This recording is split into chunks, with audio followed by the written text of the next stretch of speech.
Why does Netflix load instantly even during peak hours? Why does YouTube work smoothly across globe? The answer is not magic, it's a content delivery networks or CDN. In this video, I will explain CDN from a system design perspective, exactly how it's asked in the interviews. Hey everyone, welcome back to my channel AK Coding. This is a part of our system design tutorial series where we break down complex concepts into simple and interview ready explanations. So let's dive right into it. What is a CDN? The core concept. A CDN is a network of geographical distributed servers that deliver content to the user from the nearest location. Instead of every user hitting a single central server, CDN brings content closer to the users. The simple definition for the interviews: CDN reduces latency by serving content from the edge server located near users. Why CDN is needed? Imagine your application server is in India and a user accesses it from USA.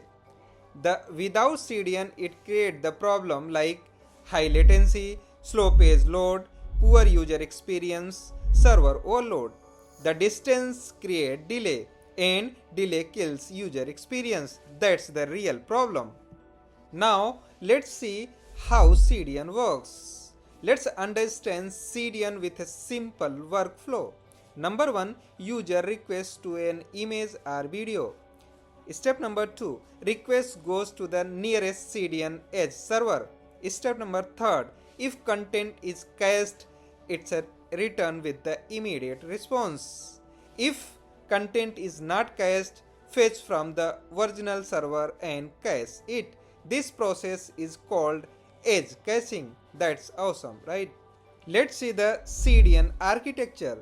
From a system design perspective, CDN consists of original server, that is main backend, edge server, that is distributed globally, caching layer, that is store static content, CDN based routing, that is send user to the nearest edge. The interview tips is mention CDN based routing plus caching. The interviewer love this. What content is served by CDN?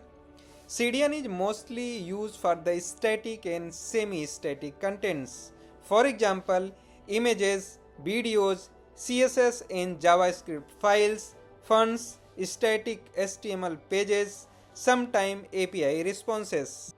Benefits of the CDN. It is very important for the interviews. Why do companies use CDN? CDN reduce latency, faster load times, better user experience, reduce backend server load, high availability and fault tolerance, protection against DDoS attacks.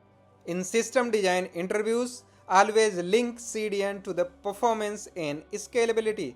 Now let's see the real world CDN examples. Most big tech companies use CDN heavily.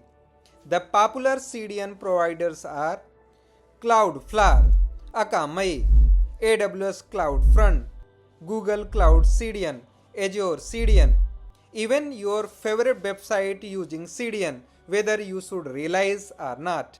CDN in system design interviews. Interviewer usually ask CDN in question like how to design a video streaming platform, how to scale a image heavy application, how to reduce latency globally, how to handle high traffic spikes. The perfect answer is I will use CDN to cache static content as edge location to reduce latency and offload the original server. When not to use CDN? CDN is powerful but not always required. Not ideal for highly dynamic, real-time personalized data, very small applications and internal tools. The system design is all about trade-offs, not blindly adding the components. Now let's quickly recap.